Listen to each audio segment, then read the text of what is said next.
Assalamu alaikum. Today on New Dawn Academy, we discuss human purpose in the age of AI. If you benefit, please support by subscribing and sharing as a sadaqah. You know, it's pretty much everywhere we look, isn't it?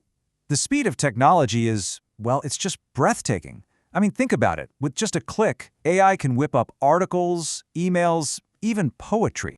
And it doesn't just stop at writing. AI can now speak. It can create voices, read entire books out loud, and honestly, sometimes it's so realistic it's actually hard to tell the difference from a real human voice. But maybe the most powerful thing it does, it predicts. It can chew through massive amounts of data to tell us what might happen next. Things like market trends or even the weather. Its abilities are just exploding. So, with all of this happening, it kind of leaves us with this quiet, nagging question, right? A question that gets right to the heart of who we are. If these machines can do all the thinking tasks that we thought made us, well, us, then what's left? What makes us special anymore? Now, that question feels super modern, like it's a product of our times. But the answer? The answer is timeless. You see, our tradition, Islam, gives us a really clear and confident way to understand our unique place in the world. So let's dive into what we call the divine distinction. Okay, so look at this breakdown. It really gets to the core of the difference. On one hand, you've got AI. What does it do? It processes information. It's a number cruncher, a data sorter, and it does it at lightning speed. But a human is different. We don't just process info, we carry meaning. Our special thing isn't just speed and calculation, it's wisdom, it's purpose. So, where does our real value come from then? Well, in our tradition, it's got nothing to do with how fast we think or how efficient we are. It's all rooted in three incredible gifts from our Creator. First, there's the ruh, the soul, that divine spark breathed into every single one of us. Then there's the akhal, and this isn't just about being smart, it's our ability to reason morally, to know right from wrong. And finally, and this is huge, it's the gift of choice, and with it the honor of being accountable for those choices. And this right here is the key. Think about it. You could program a machine with all the ethical rules in the world. It could analyze a problem and tell you the right thing to do based on its programming. But it can never, ever be responsible for that choice. That weight, that sacred burden of accountability, that's something only a human can carry. Okay, so that's the high-level theological idea. But how does this actually play out in real life?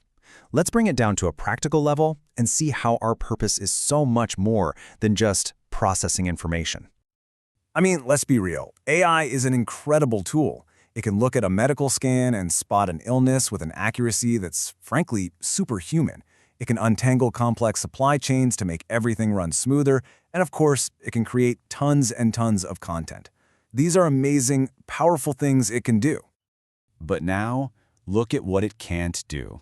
These things are all internal, they're spiritual. A machine can't have a sincere intention, a niyyah. It can't feel that pang of regret when it does something wrong. It can't humble itself and ask for forgiveness. And it will never, ever be able to consciously choose to sacrifice something for a greater good. This is the stuff of the human soul. And this is a really important point we have to get. An AI can simulate empathy. It can be programmed to say all the right comforting words, but it's just a simulation. It can't actually bear the spiritual weight of being accountable. That burden, that honor, is ours alone. So once we really understand this difference, it gives us our mission, our mandate. The goal isn't to be afraid of AI or to run away from it. No, the goal is to engage with it, but from a place of strength and clarity, knowing exactly what our unique job is. And here's the strategy, right? We don't try to beat AI at its own game. It's a losing battle. We'll never be faster, we'll never have a bigger memory. So we don't compete, we lead. We lead with the things that were gifted to us. Real judgment and wisdom, not just data processing. Genuine compassion, not just cold analysis. And that moral courage to do the right thing even when it's hard. So how do we actually do that? Well, here are a few practical steps. First, focus on developing your moral intelligence. Make sure your ethics are growing even faster than your skills. Second, always check your intention. Ask yourself, why am I doing this? That why is what makes you more than just a tool. Third, remember, AI is a helper. It's not who you are. Its power doesn't make you any less valuable. And finally, never forget accountability, because at the end of the day, we are the ones who will answer for how we use these powerful tools. And all of this really brings us to the spiritual heart of the matter. It helps us reframe this whole conversation. It's not about being anxious about technology. It's about having a deep sense of reverence for the trust that we've been given. Let's just take a moment and really let this sink in. The greatest honor that Allah subhanahu wa ta'ala gave to us wasn't a super fast brain or a perfect memory. The honor was the amana, the trust, the sacred burden of moral responsibility. You can build the most complex, most powerful algorithm in the universe, and it will still be weightless compared to this sacred trust. That choice, the one between good and bad, that duty to be just and compassionate, that's a profound weight that is uniquely ours to carry. So what's our job in this new era? It's actually very clear. Don't fear the machines, and definitely don't try to become like them, cold, calculating, and purely logical. No, the way forward is to become more human, to become more ethical, more intentional. And that should be the ultimate source of our confidence. The thing that makes you unique, your soul, your ability to have a sincere intention, your moral compass, your direct line of accountability to your creator. That is the very thing that a machine will never, ever have.